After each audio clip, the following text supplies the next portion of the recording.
Hello everyone. Today we are going to explain types of room. Number 1, duplex room. It comprises two rooms situated on two different floors. It is connected with internal staircase.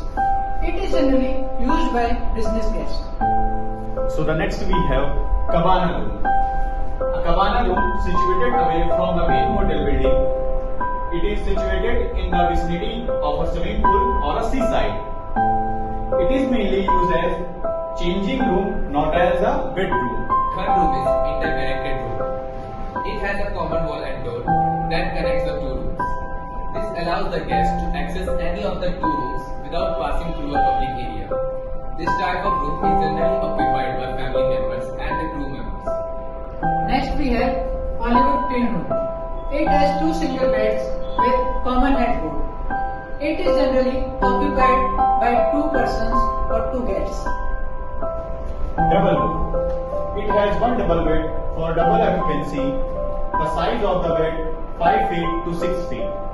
Suite room. It comprises more than one room. Occasionally, it can also be a single large room with clearly defined as sleeping and sitting area. The decor of the room is of very high standard and aim to please the affluent guest who can afford high tariff of the room.